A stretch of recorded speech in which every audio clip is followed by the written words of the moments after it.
and welcome to the OnStage Colorado Podcast. I'm Alex Millett, and once again here with arts reporter Toni Tresca. Hey, Toni. Hey, Alex. It's a pleasure to be here with you. Yeah. Well, this is a special episode. It is our 100th episode, as far as I can tell. Yeah, go 100. It was late May of 2019 when I launched it by myself. I don't know how I did it all those years without you, Toni, but somehow I managed. And I took a break during the pandemic, like a lot of people. So it hasn't been every single week, but still, it's been going. I mean, yeah, I feel it's an accomplishment to get this far. So many podcasts fold after the first 5 or 10 episodes. So the fact that we're still here 100 episodes strong, and I feel like with the podcast we really recently, particularly within the last 6 months to a year or so, have really kind of been finding our groove. We've really been growing our audience here. I've been hearing a whole lot more feedback from folks who are listening and enjoying. So it feels really special to be here with you as a part of this 100th episode, 100th episode celebration, even though I haven't been here all the way. So. Yeah, I think that's true about a lot of podcasts get abandoned after a little while because it's a little discouraging because it's a really saturated thing that people listen, people are listening. There's so many podcasts out there.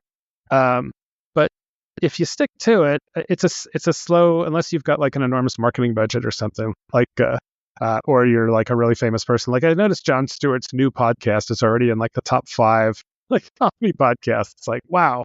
He's only been at it for a month or so. You just got to keep doing it. And you got to do it for the fun and for the, the value of it, not expect that it's going to I don't know if anybody gets into podcasting thinking that you get rich from it. Some people do, but it's a very, very small sliver. What are you talking about, Alex? This is all part of my 10-year plan to become a billionaire via podcasting. I don't think we're going to be the next Joe Rogan. Yeah, exactly. Yeah, we're going to become the Joe Rogans of the Colorado theater podcasting world. Maybe we can just have more assholes on his guests, he does, and really spike the. Yeah, let's see if Kill Toni is available. Maybe we can get him. I don't even know who that is.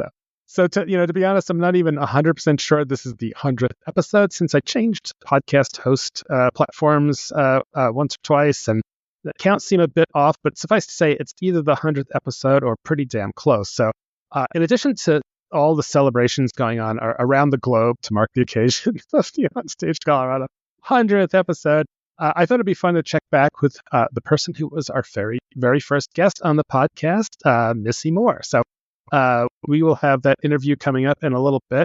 Don't go back and listen to the original. The sound was terrible. I didn't know what the hell I was doing. So, Missy's always fun to talk to. She's a lot has changed since when we spoke on the podcast in 2019, because she was getting ready to leave Colorado for LA and wasn't sure she'd be back. And then the pandemic, changed her plans. And now she's the artistic director at Thunder River Theater Company. So she'll bring us up to speed on what's going on with that rockin' little theater company in Carbondale, or Carbondale, as some like to call it. So that'll be fun. So stick around for that. And what's our main topic for this week, Toni?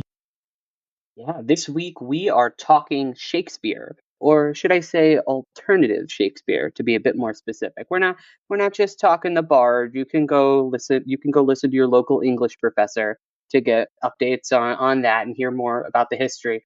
We're talking about those weird adaptations of Shakespeare, off the beaten path. Yes, of which there are many, many, many, many, many. So we'll get to that in just a sec. That'll be a fun chapter there.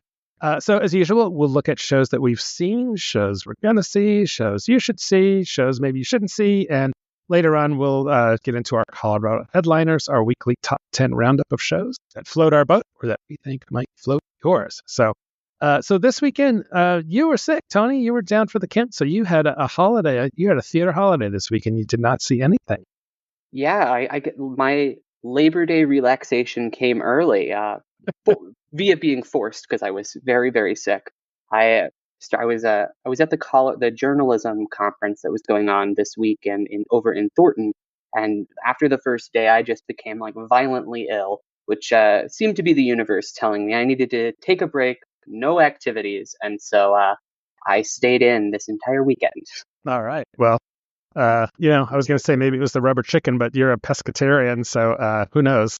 But yeah, watch out for those journalism conferences. They maybe it was the bad salad at the journalism conference. I don't know. Yeah. All right. Well, I made up for it a little bit. I guess I saw 3 shows since we spoke last. So I saw After the End, which is the Catamount's new immersive theater production that's taking place at the Anythink Library in Thornton, which is an interesting venue. I thought, I didn't like it as much as the last one, which was at the outdoors at the Museum for Outdoor Art near Fiddler's Green last May. But I enjoyed it. It was really interesting. I thought they did an amazing job of creating all of these different performing spaces or set areas within the relatively small confines of kind of one wing of the library. And it was, kind of a mellower kind of experience compared to Impossible Things. And I remember you saying you liked it quite well because it does have like kind of thdifferent threads. There's still a few head scratchers for me that I didn't quite figure out what all I was seeing until maybe later on. The other thing I would mention is that it was interesting because my wife came with me, and I'm always interested to hear what she has to say about things like this because she's a little bit more of a traditional theater lover, like big musicals and things like that. Mm-hmm. And her take on it was like, it was interesting, but I felt awkward. I didn't know what to do, or how to act or what where to stand sometimes. And that's a thing with these types of experiences. And so I put a little note on my review and it said, look, if you're the person that doesn't like clap along at the theater, or you'd die if you were pulled on stage by a magician or something like that, this kind of thing may not be for you. But I would still suggest that if you haven't been to one, to check it out to see, and you may decide that, okay, been there, done that. But anyway, I thought it's a neat one. And the other thing about After the End is that it's free. You just have to make a reservation. And I think they've had a little bit of a challenge with people, not showing up. And, I was talking to Nika there, and I was like, I don't know, maybe you need some skin in the game, like even if it's $5 or something like that. So yeah, I think they're looking at that. But I definitely, if you sign up for it, don't be a jerk and don't show up, or just let them know. Yeah. The other it's interesting. It's go ahead. Interesting comment that you noted there. It definitely is immersive After the End in a way that puts a lot of impetus on the audience, like you were saying. Yeah. They tell you that you are playing yourself at the beginning. You're like, you don't have to pretend to be anything. But then they do put you in a lot of situations where they kind of ask you to play along, but aren't always clear about how you're supposed to be playing. It's an interesting note. I hadn't really thought about it like that, particularly, I guess, because I was an improv person, so I was all down to say yes and to everything that was thrown my way. But if you're not comfortable in that setting, I could see why it's very alienating. Yeah, and I think sometimes actors and theater people forget that not everybody is looking for the spotlight. So think about those folks.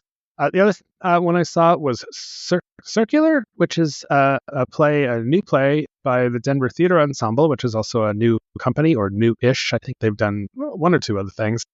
And so this was in the White Box Theater at the University of Denver.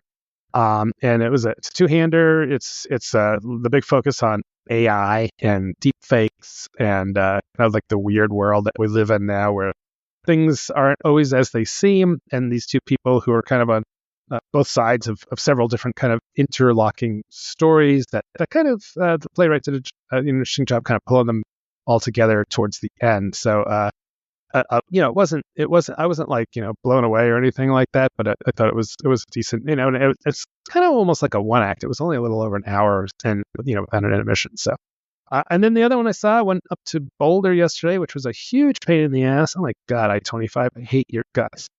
I was just like, true. It's Sunday afternoon, for God's sakes. Who are all these people? But anyway, I made it up there. It's probably the students who are moving in, Alex. You chose quite literally the worst time. CU Boulder campus opens today when we're recording it, Monday, August 26th. So I bet it was all the parents and students of those new CUers. As I rolled into town, I absolutely was like, oh, I bet this is the new crop coming in. But that didn't account for all of the traffic, further south on I-70. Anyway, so Dover Road is, we talked about this fairly at length a couple of episodes ago. But it was enjoyable. It's kind of like sort of like a drawing room comedy set in like 100 years ago or so in London, and this is bizarre rich guy that lures people off the road and tries to convince them that maybe they shouldn't elope or get married, and it was funny. It was a really nice crowd too. It was almost sold out for Sunday matinee there. So maybe all those new students were like cramming in to get to see the Upstart Crow's production of Dover Road. So I'll write my review of that here pretty soon. So that'll be up on the site, and then I'm going to see my first show of the season at Red Rocks tonight, and probably my last. I'm going to see John Fogerty. So he was the frontman for Creedence Clearwater Revival many moons ago, and I always love to see these kind of a legend, before they're gone, and so I'm looking forward to that. Hopefully, I don't get hailed on or meteorites or anything like that coming down. So fingers crossed. I'm rooting for you, Alex. You can make it through the weather. Okay. All right. What's up next? So we're going to reach into our global fan base mailbag. Ooh. We got one comment this week, and it was about your excellent article that you wrote for the site about Breckenridge's Backstage Theater turning 50 this year. So Diane Hua wrote on Facebook, "Great article, Alex. I remember Wendy Moore, great lady. It doesn't surprise me that you became a journalist." So a little bit of a comment there about you, and I guess Diana remembers you and your work. Yeah, so I think Diane, I went to high school with her. So anyway, it was funny.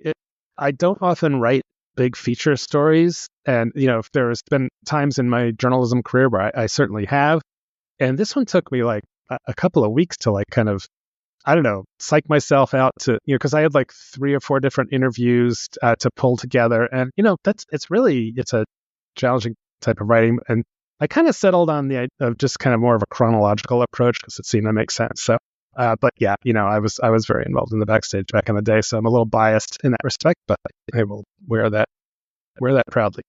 So anyway, yeah, and I did get a lot of nice feedback on that, and a lot of people have passed through the backstage over half a century. But now I'm looking at the 40th anniversary of the Aurora Fox Theater, so I'm going to go up and hang out with Rich Crowden at Fox tomorrow afternoon, or today, I guess, as you're listening to this on Tuesday. So I'll have a story about that, and looking forward to hearing a little bit about that. So I'm looking forward to reading that. The Aurora Fox has a really interesting history over there, the theater itself, and then obviously the company too, for the last 40 years. So that should be a really interesting read for the site. We got some new ratings for the podcast on Apple Podcast and Spotify, which we really appreciate. Thank you so much for taking the time to rate us on there, but no new reviews along with those ratings. If you do want to get in touch with us, please feel free to reach out to us at info@onstagecolorado.com, or shoot us a comment on social media, or leave us a review wherever you're listening to this podcast now. Now, on to our main topic. Yeah. Alternative Shakespeare.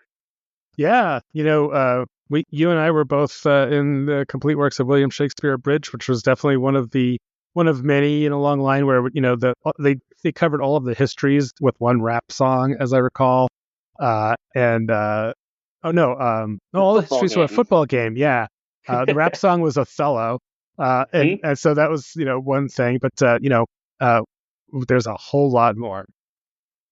Oh, yeah. So we're going to talk about all the ways that Shakespeare's plays have been tweaked, adapted, messed with, reformatted, repurposed, set in a different time period, updated or not updated with different themes for our times. It really is an endless list. We could probably go on for hours about this and still have many adaptations that we missed. So don't think of this as the authoritative list. This is just some of the Shakespeare adaptations that kind of stood out for us over the years. Yeah, we were thinking about this recently because of the upcoming Denver Center production of Hamlet, which artistic director Chris Coleman is doing with a bit of a Viking theme, and I was like, hell yeah, I love Vikings. I mean, who doesn't like Vikings? I mean, that's a really interesting way to kind of lean into the kind of Denmarkian mythology there. They did have some Vikings there, and I guess that is interesting. I guess the timeline would probably work out for that. Yeah. I think Hamlet is set about 100 years before when Shakespeare was actually writing it. So in like the 14th and 15th century. So yeah, the Vikings were interesting. very active in the like the 1200s, 1300s, 1400s. I guess they were a pain in the ass. I think for England especially. That would make sense. Yeah. So it's like, I mean, what is it about Shakespeare? Of course, there's this universal themes that a lot of his plays touch on. I would say that a lot of these alternatives are not necessarily about the histories so much. A lot of it's comedies and some of the tragedies. But the other thing that got us thinking, or at least me thinking about this, is an article I found on the Broadway licensing website, which I get their weekly email just because it's interesting to see like what's coming up. But they had a list or a little blog about 12 Shakespeare adaptations you need to know. So some of the plays on the list were some that we were familiar with, like Desdemona. There's a Paula Vogel play from 1993. Desdemona, a play about a handkerchief, it's called. This is where Desdemona's kind of on the slutty side. I've actually seen that play. Have you seen that one, Toni? I haven't. I'm familiar with Paula Vogel's other work, but I actually have not seen Desdemona. The next one we're a little more familiar with because we just saw an alternative version of Merry Wives of Windsor at the Colorado Shakespeare Festival this summer, which they set it in as a 1970s sitcom. But there's another one by playwright Jocelyn Bioh. I'm not sure I'm pronouncing that right, Bioh, called Merry Wives, and it's a 2021 adaptation of The Farce with a bit of an African flair, because she is a Ghana-born playwright. So that sounds pretty interesting. It was pretty well reviewed by the New York Times. And moving into the histories, Teenage Dick by Mike Liu. This is a take on Richard III, where he's kind of like the most famous disabled character in probably theater history. But here he's imagined as a 16-year-old with cerebral palsy who's taking on the political turmoil of high school, and he's being bullied over his disability. Stuff like that. And so that sounded pretty interesting. And another teenage take is Mac Space Beth. So Mac, 2 words, Mac Beth, by Erica Schmidt. So this is a 2019 play about 7 teenage girls who get together in an abandoned lot to do a DY telling of Macbeth. So those are a few of the plays that were on this list. Yeah, and some of the musicals that were featured on the list were a new musical called Desperate Measures, which is based on the play Measure for Measure, which I actually have never seen. Me neither. But I would be curious to see a musical adaptation of. I've read it before. It's kind of a weird play. It's kind of blends between. It's a tragicom and stuff in many, many ways. But I think it'd be interesting to musicalize that. One of the tragedies that got a musical remix was Othello, the remix by the Q brothers. It's described as Othello spun out and lyrically rewritten over original beats in this high-energy spin on Shakespeare's play, proving that the bard himself was the original master of rhythm and rhyme. So it sounds like, I guess they made a full musical version of the Othello rap from Complete Works of William Shakespeare. Maybe that's what it is, yeah. There is an 80s version of the musical As You Like, or of the play As You Like It, Like You Like It, with musical by Daniel S. Escuto and book and lyrics by Sammy Buck. It's a musical mashup of Shakespeare and John Hughes. So that sounds pretty interesting. Yeah. And then not on the list, but perhaps the most famous musical adaptation of Willie Shakes of all time is, of course, West Side Story from 1957. Incredibly famous. This take on Romeo and Juliet, very, very well known. It's been adapted multiple times.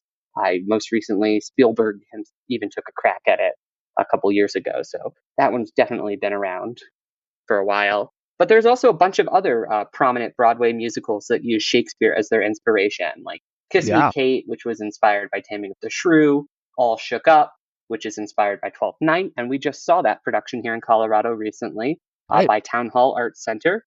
So that one's still getting play. It's very popular and very, very loosely based on Twelfth Night, I would add. Rockabye Hamlet, which is one that I wish would be produced more. This is a rock musical version of Hamlet that in the original Broadway cast featured none other than rock singer Meat Loaf as the priest. Oh my God. Yeah. I was shook when I learned that. That's an insane fact, and sounds like a really cool production. The Donkey Show is a disco version of Midsummer that made its way to Broadway a few years ago. And then, of course, The Lion King, which is the movie turned musical African animal version of Hamlet. Of course, yeah. So, and there have, of course, been some recent Colorado productions, including the aforementioned Merry Wives at CSF. There was, I think one of the most memorable for me, at least, was the 2019 original production by Band of Toughs, which was a mashup of Hamlet and Nirvana called Nirvamlet, which was great. I was looking at my review of it, and I wrote at the time, it's the damnedest thing, a highly enjoyable night of theater that will leave you scratching your head at times, so which ultimately delivers in a delightfully weird fashion. And that was like their show this summer, which I'm blanking on what the hell was the name of that one? Gin and Gothic. Thank you. Was set in and around the Denver Center. It started out in the parking garage, more or less. Of course, the Improvised Shakespeare Company, not a Colorado company, but they come through the Gardner Galleria once, and they are not doing Shakespeare shows so much as they are doing Shakespeare-inspired shows that they sort of invent on the spot. But yet another example of a theater company that's milking the bard and doing a good job with it. Those are great shows. Of course, last year, Family Theater, the theater company for disabled folks, did a fantastic production of Midsummer's Night's Dream that was at the Killstrom Theater in the Denver Center, and was really a really memorable one. And I was remembering, I did a podcast interview with a piano player and actor named Laura Jo Trexler, who had a whole show just about Shakespeare's women that was called Shakespeare's. Named. Yep. Bowls with the Bard is another local. They're a Denver-based troupe. They do a podcast series and they do live performances out of this cannabis cafe. So as the name might imply, they are smoking fat bowls while doing the Bard. So the actors are quite literally getting stoned as you perform. The audience is encouraged to get on the action. They've thus far done 2 productions here in Denver, and they've got another one coming in the fall. So check out their website for more information if you want to get in on that madness. Do they do full shows, or are they doing like snippets of different things? They do full shows. Their first one was Midsummer Night's Dream, which was very fitting for that. Really worked well. And then I'm blanking on what their follow-up was, but it wasn't a traditional comedy. So it was really actually pretty interesting to see them do a little bit more dramatic show. I feel like The Tempest would be a good show if you were really stoned, maybe, but I don't know. Yeah, it might make some of those like weird mythical elements make a little bit more sense. The airy spirits. Yeah, sure. Another local adaptation that was done by a Colorado group was local theater company's production of Undone, the Lady M project. So this was at the Savoy, a contemporary adaptation of Macbeth told from the perspective of Lady M. It's an interesting production. The first 2 acts are kind of more cerebral and really more playing literally with the themes of Macbeth. And then the 3rd act takes a really weird handbrake turn to be set in like a Seattle coffee shop. It does, yeah. I think it kind of falls apart in that act, but it was an interesting idea. It was, yeah. And Ann Penner was fantastic as Lady M. Yes, she was. Yeah. So I wanted to, as we can end with a kind of a random lineup of Alt Willie from the Intertubes. I was just poking around. So this might be my favorite one. This was in 2015. A playwright in London did a show. I think it was just called King Lear with sheep, where all of the characters were sheep. So there's a quote from one of the reviewers. Quote: "It's a sight that I can quite confidently say is currently unparalleled on the British stage. Lear's horns are magnificent. Goneril chews on a curtain." That is incredible. Yeah. You're certainly not going to get anybody accusing you of being unimaginative with a production like that. Risks were taken. Yes, I know. Somebody should do something with goats next. If you can herd goats. Honestly. So another film adaptation is The Forbidden Planet. This is from 1956. it envisions the tempest in space. And if that name sounds familiar to any theater fans out there, it is referenced in the opening song of Rocky Horror Picture Show. So that's where that reference came from. Forbidden Planet, Shakespeare play. Another fun one I saw was a musical comedy called The People versus Friar Lawrence, which I love. This takes place after the suicide of Romeo and Juliet, and Friar Lawrence is put on trial. So it seems right to me. He was really careless with the poison. And you certainly wouldn't see that at Walgreens. That would come with a piece of paper, and they would say, "Do you want to talk to the pharmacist about this?" And they would say, "Look, make sure that." But then there wouldn't be a play. So. Yeah, but that is actually a really funny concept. Because Friar Lawrence is incredibly irresponsible in that play. He recklessly endangers the life of underage children he absolutely and supplies does. them with poison. Yeah, and they're helps like, them 15? Get elope. Yes, yeah. It was like both of them are like, she's like 13. Romeo, if you want to be like really optimistic in your read, maybe he's 17 or 18, but they're children. Yeah. They're children. Technically, yes. Some more film adaptations is Scotland, PA, this is a hilarious version of Macbeth. It's kind of set in a 1950s small town greasy spoon that resembles McDonald's in many ways.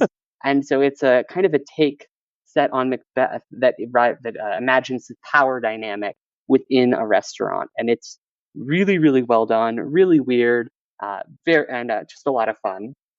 My favorite Shakespeare adaptations include She's the Man, starring Amanda Bynes, which is a film with Channing Tatum that's based on Twelfth Night, and 1999's 10 Things I Hate About You, which is an adaptation of Taming of the Shrew, starring Julia Stiles and Heath Ledger. These are two teen adaptations of Shakespeare plays that I definitely grew up with, and they made quite an impact on me. I think 10 Things I Hate About You in particular. Did you ever see that one, Alex? No, I never have.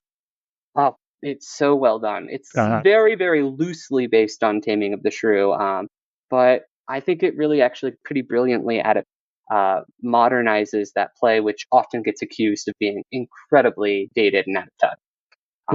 So this year, recently, a box office smash hit, the rom-com Anyone But You, starring Glenn Powell and Sydney Sweeney, is loosely based off of a Shakespeare play. They were talking about this on the press tour. It's very, very, very loosely based on Much Ado About Nothing. Wow. I just saw that, and I did not get that part. And honestly, I can't remember anything about the film. Yeah, I was about to say... It's only been a few weeks. I was about to say, I can save you the time that you want to watch it. It's not that good. It wasn't. I was really disappointed. I went solely because it was marketed to me as a Much Ado About Nothing person, which I must be in a very small group of who that marketing pitch actually worked on. Yeah. Where I was like, oh my God, a modern Much Ado About Nothing? Mm-hmm. I'm sold. But yeah, not very much. Yeah. All right, there's a million more, but I had to touch on this one because I thought this is really funny. There's an entire Wikipedia page or section about Star Trek and Shakespeare. So did you know that William Shatner acted in several Shakespeare plays before he became Captain Kirk? I didn't know that it was before, but I had seen that Shatner was a classic stage actor. That's interesting. I didn't realize that. I think it was before, but anyway, yeah. He was into it, and he still says he's his favorite author. That makes sense. I saw in that article that they kind of note that Wrath of Khan has shades of King Lear, which I hadn't thought of it like that before, but it is definitely about power and the usurping of a former ruler in a way that is very reminiscent of King Lear. And there is also that line in there, you've not experienced Shakespeare until you've read him in the original Klingon. Of course, yeah. Very funny. Yeah, and so that inspired the creation of the Klingon Hamlet in 1996, which is a translation. So there are people who constructed the entire Klingon, I don't know, dictionary or whatever, like some people did for some of the Lord of the Rings stuff, and there's also it's a translation of Hamlet into this constructed Klingon language. But hold on, I have to quote the rest of this Wikipedia entry. So. Parts of it have been performed by the Washington Shakespeare Company. Much Ado About Nothing, 2001, has also been translated. The translations are put in a framing story where Shakespeare, and there's kind of like this Klingon spelling, William Shakespeare, actually was a Klingon, and characters like Hamlet, Benedict, and Beatrice, and other alternative spellings are discussed in the context of Klingon culture. So in this setting, the English versions are the actual translations and have acquired the status of originals through a campaign of deception. So I'm like, man, I don't know what to make of that, but that's another whole rabbit hole. We can't go down too much further. But there is one more thing to mention. Yeah, Star Trek: The Next Generation, of course, featured real Shakespearean actor Patrick Stewart, who, I mean, there is no denying that man is incredibly effective, classically trained actor. And that series is, of course, packed with a bunch of Shakespeare references. I mean, we could go into the Deep Space Nine references, too. Yeah, it's getting too much of a deep cut. I think we need to tie this one off for now. But really, the sky's the limit when it comes to Shakespeare. Yeah, so what did we miss? What are some of your favorite Willie Shakes adaptations, alternatives, spin-off, remakes, reboot, whatever? We want to hear from you. You can get in contact with us at info@onstagecolorado.com or on any of our social medias. And if we hear from you, we may just read some of your favorite Shakespeare adaptations on the podcast next week. All right. Well, we're going to take a quick break, and when we come back, this week's Colorado headliners and a chat with Missy Moore to mark our 100th episode. OnStage Colorado is supported by the Aurora Fox Arts Center, celebrating its 40th anniversary September 7th with a season announcement celebration from 6 to 9 p.m. at the theater. Tickets are only $10 and can be purchased at aurorafoxartscenter.org. Support also comes from the Boulder Ensemble Theater Company, whose upcoming season kicks off September 26th with Henry Ibsen's Enemy of the People, adapted by Mark Reagan.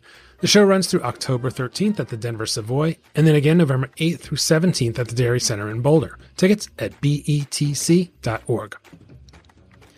OnStage Colorado is sponsored by the Colorado Fine Arts Center at Colorado College. Tickets for their upcoming season are on sale now and include Dial M for Murder, The City Dog and the Prairie Dog, In Her Bones, and The Naked Mole Rat Gets Dressed.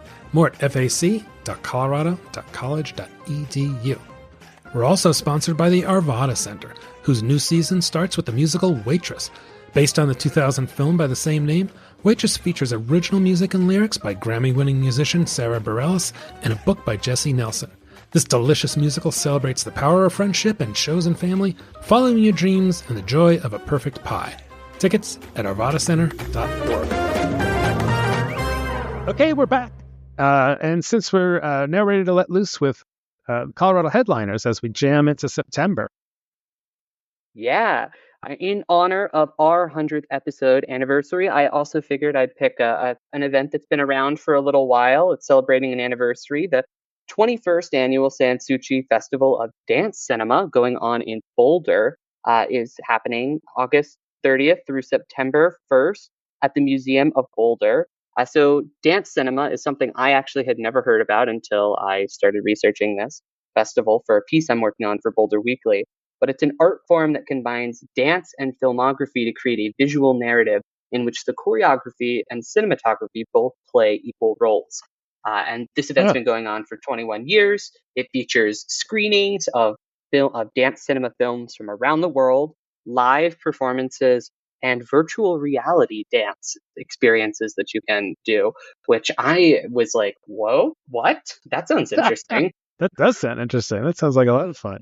Yeah, so one of the virtual reality experiences that you can do actually puts you in through the eyes of this athlete / professional dancer. And so you kind of get to experience what it's like to move like them. Oh, wow. All right. My first one is the Aurora Fox's 40th anniversary, which we mentioned earlier, but this is a big one for the Fox, and you can join in the fun at their 40th anniversary gala on September 7th from 6 to 9, where they will also do their upcoming season reveal. So this is a big one. It's Rich Crowden's first full season of shows that he picked or was part of picking. Tickets are only $10, and there'll be a cash bar, food trucks, and free dessert afterward. It's my second headliner pick is a show that we've both been to before, Don't Tell Comedy. Oh, yeah. Yeah, so this is a North American group that does secret comedy shows in unconventional locations all across North America. And they've got 2 upcoming shows that are happening this weekend that I wanted to put on your radar. So on August 30th in the Baker neighborhood and August 31st in the Clayton neighborhood here in Denver, they'll be doing 2 of these secret shows. You have to sign up to get some more information on the location, and you won't actually know who's performing until you show up there. That's kind of part of the whole don't tell comedy of its name. But they do provide a little bit more information. You don't need to bring your own beer like you normally do for these spaces because apparently these venues that they're going to be performing in do have a bar. So that's the only information I can give you. Check out their website for how to get tickets, and then they'll email you closer to the actual event where to go. Yeah, I think they email you in the morning of the day. My next one is Waitress at Arvada Center, which we've talked about a few times as this one's coming up, but it does start this weekend. So August 30th runs all the way into October 13th. So plenty of opportunity to see Waitress at the Arvada Center. This is a musical that's based on a film, right, Toni? That's right. It's based on an indie film that actually doesn't have any music in it, but it was a favorite of the writer and I think Sarah Bareilles, who did the music for it too. And they musicalized it, smash hit on Broadway, been touring forever. I think PBS shot a version of it that they released in film. And that's actually the only version of Waitress I have seen is that film version. Okay. Quite good. All right. Yeah, I'm going to be checking out the show at the Arvada Center this weekend. My third headliner is Ann Toto 2 Theater Company's 2024 Queer Reading Series that's going to be happening soon. So this event features the world premiere readings by 3 queer playwrights, Holly Kellogg, Clove Lugg, and Graham Verka at Roaming Gnome Theater in Aurora on September 3rd. So this is a whole event that's just dedicated to spotlighting up-and-coming LGBTQ plus artists that are here in the Denver metro area. Okay, cool. Yeah, and Toto 2 has been a little quiet the last few years, so good to see that they've got some stuff going on there.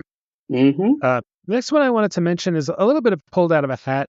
After School Power Hour at Chaos Bloom. So this is kind of a comedy club. This is August 31st, so that is what is that? This Saturday. And most Saturdays they have this one. But I'm singling this one out randomly, but I wanted to point out that we're adding a lot of comedy shows like these to our calendar. So if you go to our calendar under comedy, you'll see a menu drop down for all of these shows from Chaos Bloom and a bunch of others. Comedy Works, Downtown, and South, and all comedies. Yeah. Improv. The list is really extensive. Alex has done an incredible job kind of cataloging the major comedy events. There's so many reoccurring events that happen at these clubs too. So if you're curious about when these are going on, or you just kind of want to get more immersed in the comedy world, that calendar link is a great resource for you. Yeah, check it out. Make it worth my while because it's a pain in the ass during all those shows. I believe that. Yeah. Yep. My next headline pick is a burlesque musical called Second Star on the Left that takes you on an exciting and sexy journey of what happened to Peter Pan, the boy who never grew up, when he finally grows up. I know, exactly. We'll see what happens. Apparently the result is very steamy and passionate, so I'm going to guess Peter Pan's puberty is a little bit action-packed. This is being produced by a local queer performance artist, Bender Flames, at Meow Wolf on September 5th and 6th. The event on September 6th, their tickets are running very low, so if you are interested in checking this one out, I would recommend getting your tickets early because this is probably going to sell out. Okay, that sounds like a lot of fun. And I would say it skates past my usual prohibition for Peter Pan related shows just because it's got that extra spin to it. Yeah, it's so audacious. How could you even be mad? It feels like barely even a Peter Pan adaptation at this point. All right, my next headliner is Ed Waters' new play festival. So this is something that Creed Repertory Theater does every summer towards the end. So that'll be this Saturday, August 30th. They've got some, they're doing like this youth play called Coyote and the Counting Game, which I think they're going to take on tour around. I don't know. I know they're going to be doing Southern Colorado. I'm not sure if they'll get up this way, but and then they have a 10-minute play part of the festival with a luncheon, and that ends with that evening with their premiere of FEMA's Guide to Funerals, which has gone on at Creed Rep. This got me thinking about what's the difference between a lunch and a luncheon? When does lunch become a luncheon? I don't know. Oh, this is a good question. It's a strange word. I don't know. Okay. It is a very strange word, and I have no idea on the difference. If you know, write into the podcast, and we will read the answer next week. That's right, or maybe we'll Google it. So, anyway, so that's going down in Creed. Yeah, that sounds really cool. I'm glad that they're doing that new Playfest to kind of foster the development of new work down there and showcase it to their communities. Yeah, and they've brought some shows back from that festival. Although this year, it doesn't look like they're doing full-length plays, just the shorter ones. Mm-hmm. Yeah. My final pick for this week is a new musical called The Android's New Soul. This is about a woman who reprograms an android to be her boyfriend. It's a science fiction musical that was originally written in 1974 by local Dana Kane at 17 years old. And although the musical has been modernized slightly, it still claims to maintain the charm and unintentional humor of her teenage lyrics. So Dana has been fighting to get this musical produced for decades, quite literally. She released the musical album of this a couple of years ago that it actually opened to really rave reviews the album got. And I listened to it. It's pretty interesting. Definitely dated in that way, but not necessarily in a bad way, if that makes sense. It feels like it was from the 1970s, but it's also kind of a throwback sci-fi musical. So that's kind of actually really fun and works in its favor. So this is going to be debuting at the Bug Theater, and they promise that the Bug is going to look like it's never looked before. It's going to be decked out in like screens and have all these projections and look very high tech, which if you've ever been to the Bug Theater, you know it's kind of known for its grunginess and being super low tech, actually. So I'm kind of really interested to see what this looks like in that space. It's running September 6th through the 15th, and that is The Android's New Soul.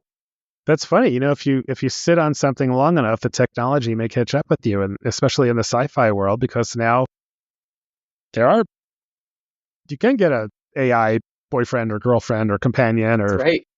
Yeah, and I don't think they're corporeal at this point. Although maybe in Japan you can get one that's actually a like the house bots. And have you been watching Sunny at all? I haven't. What is this? Sunny is it's a new series on Apple TV that stars Rashida Jones, and it's a really strange kind of.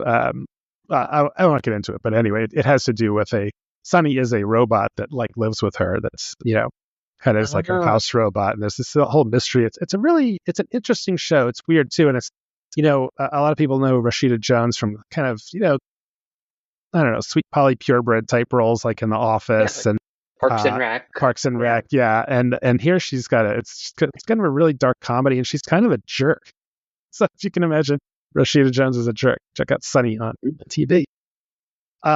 So maybe on the other end of the sci-fi thing is the newspaper column. So Irma Bombeck at Wits End is going to be at the Garner Galleria at the Denver Center. This starts September 4th, runs through the 22nd. So who was Irma Bombeck? She was a newspaper columnist and humorist. I think she died in like 96, so she's been gone a while, but she was very, very famous.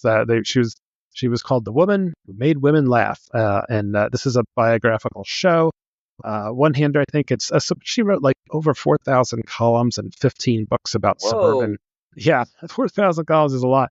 And 15 books about, a lot of it was like suburban home life. So you can see how, there'd be a big audience for that kind of a thing. So that I'm going to go check that one out and see, because I don't really know anything about Irma Bombeck. It's like one of those names I've always heard, but I don't know much about. So. Yeah, I'm with you. I will also be checking this one out at the Garner Galleria. But I didn't know who she was at all until I read the kind of description. But yeah, anybody who can write for over 4,000 columns has my respect. As that is an insane amount of columns. I know how much work that takes. That's crazy. Yeah. I think I never counted up, but I think I've written several thousand columns over the course of my career, but I don't think quite that many. So, all right, well, those are the headliners for the week. Also coming up on the site, we'll have new reviews of Della Doucette from Eric Fitzgerald. Check that out at the Vintage Theater. It just came in my box this morning, so that'll be up soon. Dover Road from Upstart Crow in Boulder. I need to write that one, but that'll be up soon. And also Waitress, I'll see later, and then we can have a review of that. So, all right, well, stick around.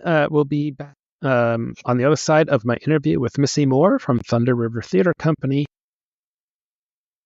All right, we're here with Missy Moore, Artistic Director at Thunder River Theater Company. Missy, thanks so much for being on the OnStage Colorado podcast.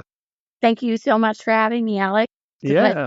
Yeah, you're here for a number of reasons, but the first one that made me think of having you on is that this episode is our 100th episode of the OnStage Colorado podcast. So it started up in May of 2019, back in those halcyon days of yesteryear before pandemics. And yep.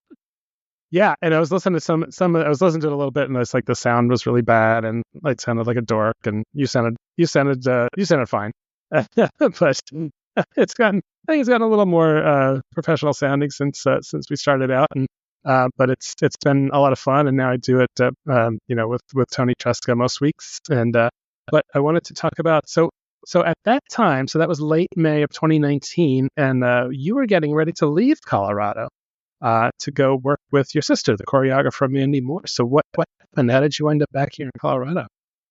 Yeah, well, I mean, I think if I were to wrap it all into a nutshell, best laid plans never came to fruition.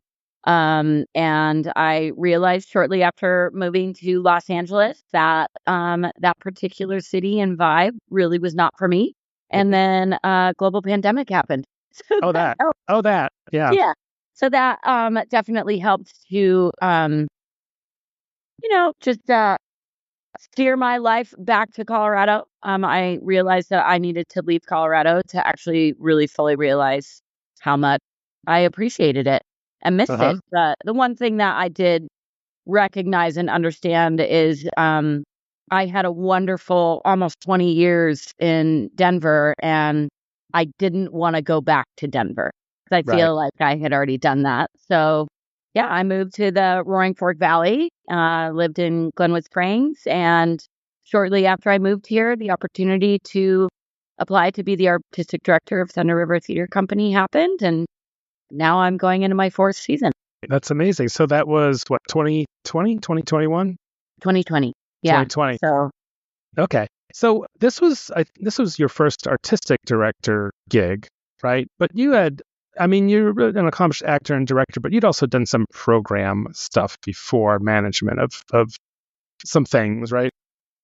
I mean, a little bit more, if I were to describe it, kind of just sit back on the back burner, watch and learn, figure out what works, what doesn't work, take notes, and if ever given the opportunity, hopefully I'm able to apply them. I was very, very involved with the Edge Theater Company when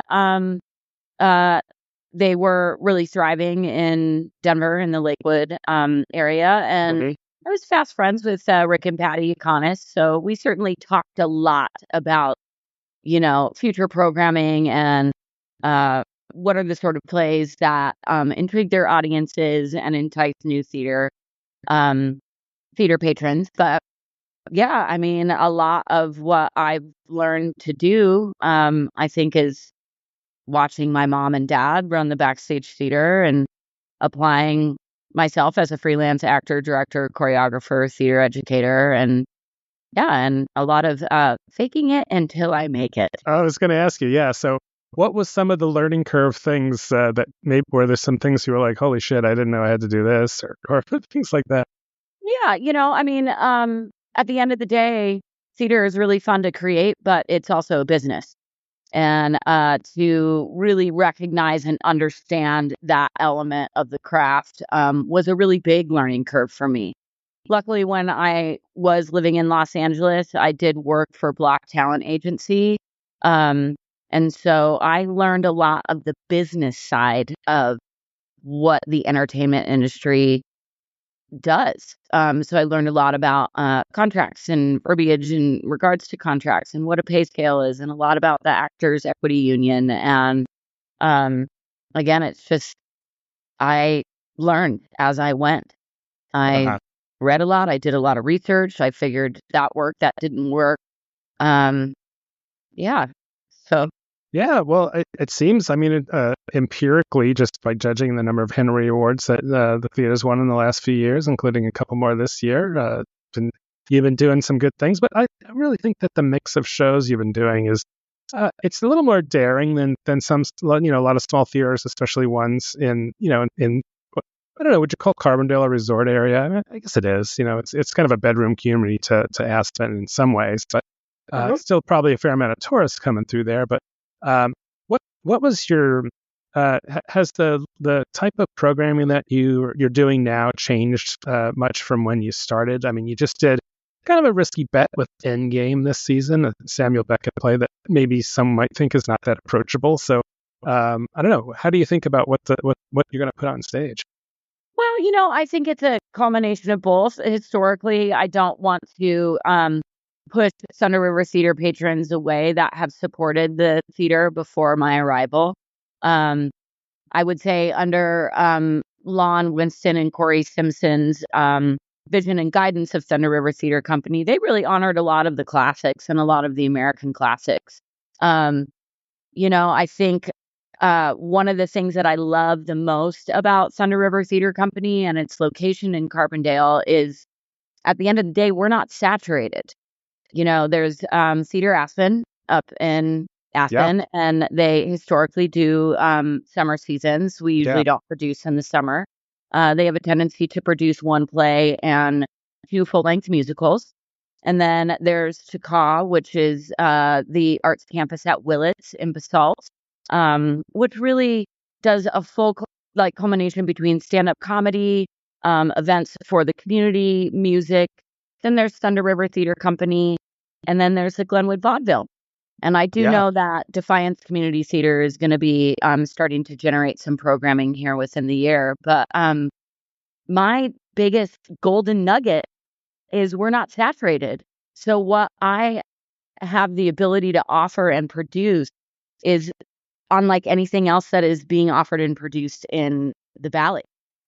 And I'm really, I don't know, I strive to maintain that we are a theater company, and that is the basis of our art form.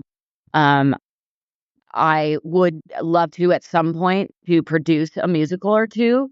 They're really expensive. There are a lot of working components.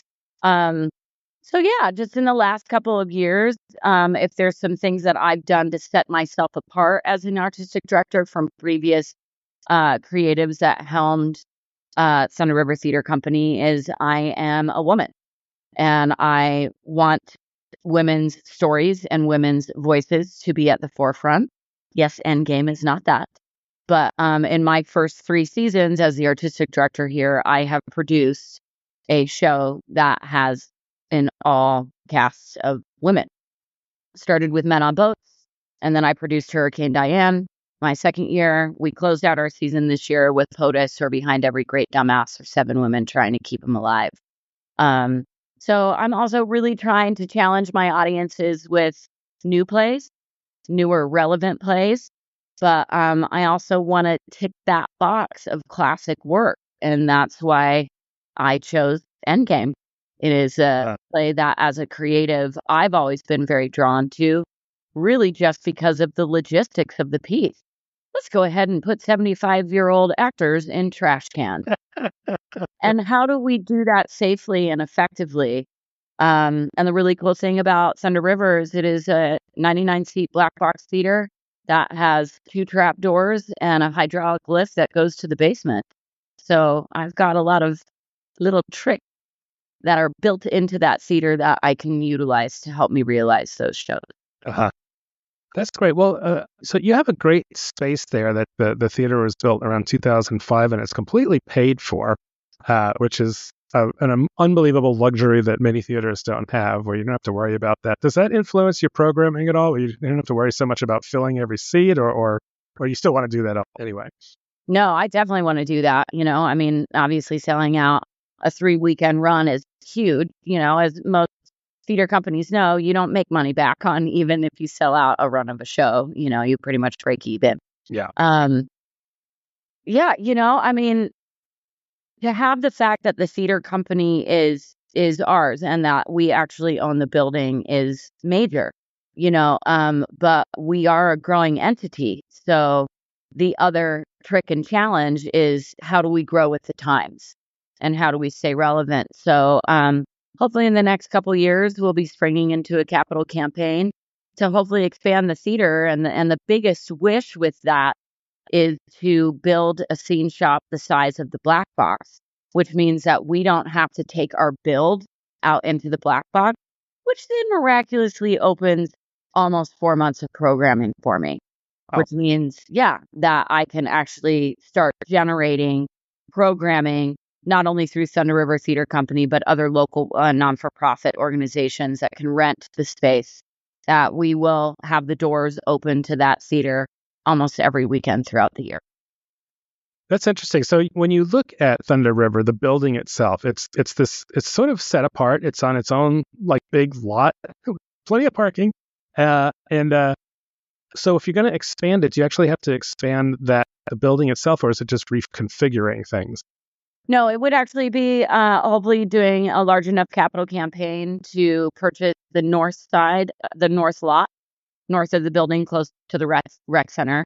And we would expand out and build from there.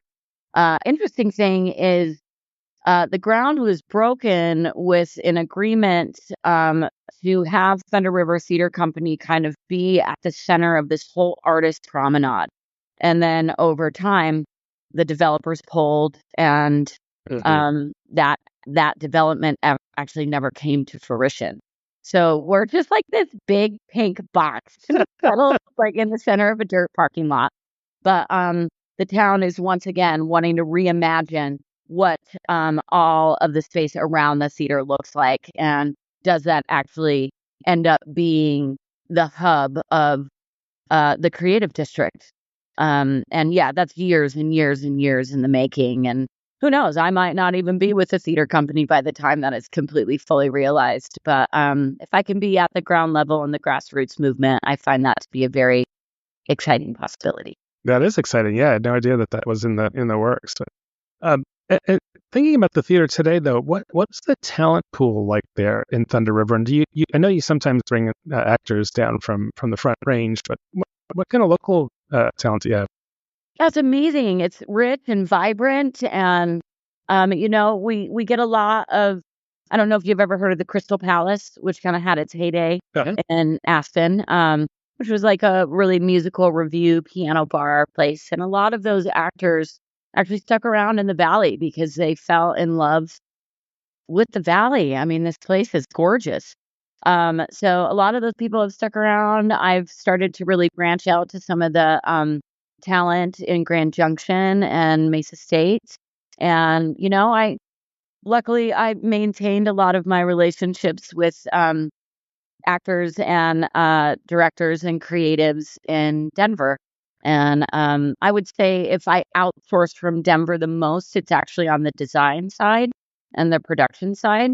I would say that's where we have some slim pickings here. We've got some amazing creatives, but I don't have a wealth of lighting designers that live in the Valley. And my whole goal is, I want people to be excited about what we produce at Thunder River and come and audition and make themselves available and be willing to travel to the Western Slope, which everybody thinks is a long way away, but it's really not. It's 2 hours and 45 minutes on I-70. Yeah, but you gotta mention though that it involves Glenwood Canyon and I-70, which can mean it's more like a 10-hour drive sometimes. But yeah, okay. I know what you mean. In the summer, it's definitely a lot easier to get out there. But that's great. So do you provide housing for some of the cast and crew as needed? Yeah. Okay, so you're able to do that. Okay. Let's talk a little bit about what's going on now. So you're doing What the Constitution Means to Me, September 13th. the woman who plays Heidi, who carries much of the show, is me, because I don't have enough to do. Yeah, I was going to ask you too, like, how do you decide when you cast yourself?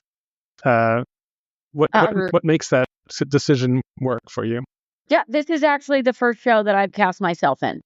Other than that, when I was in POTUS or Behind Every Great Dumbass, with 7 women trying to keep him alive, I auditioned. I recused myself from the audition room, especially for the local auditions. I did sit in on the Denver auditions. Okay. And then, I also auditioned for Hurricane Diane. So I like to keep an even playing field. I also think that as a creative, it keeps me humble. I don't want to just create programming for me. That's, I think, the wrong way to approach being an artistic director. You need to have a full-scale vision. But the reason that I put myself into this show is because it's extremely relevant, and I was terrified of it. And that's usually why I want to do a play as an actor. The moment I'm like, that is terrifying, that really speaks to me. And that's why I chose to do it. And a lovely woman by the name of Cassidy Wiley is our director, and I have a long, rich creative history with her. But this is also her Thunder River Theater Company directorial debut with our main stage shows. So I also wanted to be someone who was in the rehearsal room that could also set her up for success and know that I am there to support her every step of the way. That's great. Well, it's also a great time of year to head up in that neck of the woods. You probably got some leaves turning and stuff, and the weather's nice. So, what else is coming up after September? Yeah, so we will be doing Michael R. Duran's play called Ghostlight. For those of you who don't know, Michael R. Duran is an amazing scenic designer that has had a long career in Denver. And he wrote a series of ghost stories that he then published in, I believe, 1999. And this particular show has been in my sphere for about 15 years. But it's going to be an opportunity for small audiences to actually tour through Thunder River. So each of the ghost stories are going to take place in different areas of Thunder River. And I'm very excited about that because a lot of our patrons don't know the magnitude of our building. And that's going to be October 25th through the 31st. And we will be doing multiple shows a day with audiences of about 20. And then we will be doing an immersive New Year's Eve experience, settling around essentially a speakeasy, where we'll be pairing with the local aerialist dance troupe here. I'll be bringing in a band, some tap dancers, local actors to help ring in the new year. And then in February, opening February 14th, is a play called Tiny Beautiful Things, based off the Cheryl Strayed novel, adapted into a play. And I'll be directing that. And then closing out our season is a really beautiful play called These Shining Lives. And because I don't have enough to do, I'll be directing that one also. Okay. Well, that sounds like a great lineup, and certainly, it's going to keep you busy through the year. I was gonna mention I just published a story that I did about the Backstage Theater. It's their 50th anniversary year, and they just had their 50th anniversary gala fundraiser or whatever. And I interviewed a couple. I interviewed your dad, and talked about when he and your mom showed up there and really made a big impact on that theater. But also I talked to like Chris Willard and one of the artistic directors there for a long time, as well as Jacqueline. But I was just wondering what, that was a big part of your life growing up. And I think, the first show I did at the Backstage was The Nerd. And I think it might have been yours or one of your first ones when you were like 11 or something like that. So what do you think about those days and how much they influenced you? I mean, they were very formative. I always like to say that I never really had babysitters. I just went to rehearsal in the auditorium with a babysitter. It's true. I was immersed in the theater world at a very young age, and I fell in love with it immediately. I want to say The Nerd was either my first show with the Backstage Theater or it was Wait Until Dark. I think that was it, but I think you had a bigger role in The Nerd. Yeah. Yeah, I mean, not only did I do the actual shows at the Backstage, but I was there, probably watched many of them. I was involved with Kids Play, which I think was one of their first, children's theater activated, programs. I don't know how long Kids Play stuck around, but on another note, I did read your article, really wonderfully written. Oh, okay, thanks. But yeah, I mean, Backstage Theater allowed me to start to take the art form seriously. I mean, I definitely was exposed to theater in school. You know, I did advanced performing arts. I did the fall musical and the spring play. But to be integrated and immersed with people that took it seriously on another level other than the educational component, I think has made me into the artist that I am today. And I do chuckle sometimes that I'm, the artistic director of a theater company in a small mountain town. Like, there you go. Can't escape my destiny. Yep. Just like your mom. And yeah, I mean, not everybody does, joins the family business, but you and your sister, well, of course, she went into choreography and you stuck with acting.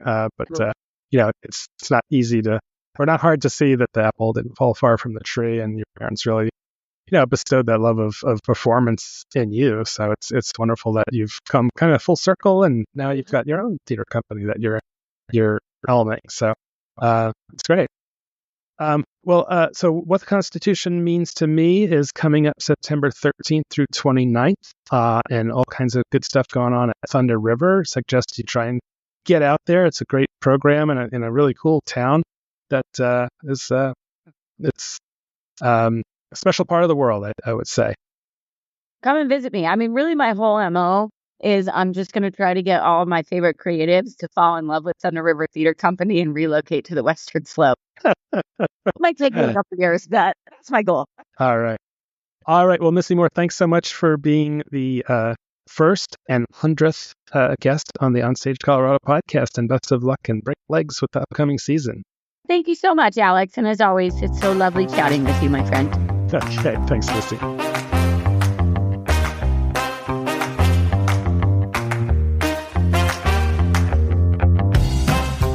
All right. Well, thanks so much to Missy Moore for coming on and talking about Thunder River and some of those memories about her really interesting theater career. And she's a great example of a theater artist who's made it work over the years. She's waited tables with the best of them, and it's wonderful to see her land in a great gig like artistic director up at Thunder River.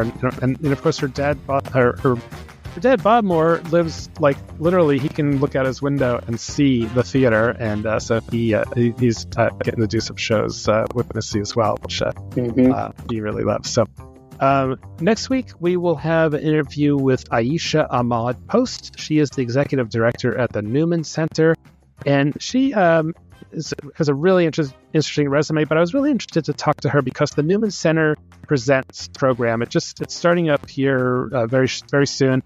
And they have a really eclectic mix of music, like world music, different kinds of performers that you wouldn't see in a lot of places, dance, not a ton of theater, but a little bit, I think. So I wanted to kind of ask her, what is this program? What's the theme that they're trying to get to, and who is the audience there? In addition to the Denver University faculty and students. So we'll be back with that one next week. So go ahead and please subscribe to our podcast where we get your audio stuff and let people know about us. We're always trying to get some more people to listen in. Be sure to check out all the reviews, news, other podcast episodes, and our full statewide theater calendar, including all that new comedy, on the website at onstagecolorado.com. Yeah. Thank you so much for tuning in to the OnStage Colorado podcast. It means so much to us that you make us a part of your week. Please, as Alex said, feel free to share us with your friends so we can get more members of the Colorado Theater Cult as a part of our followers. We always love to grow that base. And if you like what you're hearing, please feel free to rate us on your podcast catcher of choice. wherever you're listening now, you can probably give us a rating on there. Those really help us grow and get our name out there. And if you leave us a written review, you might just hear yourself read out on the podcast.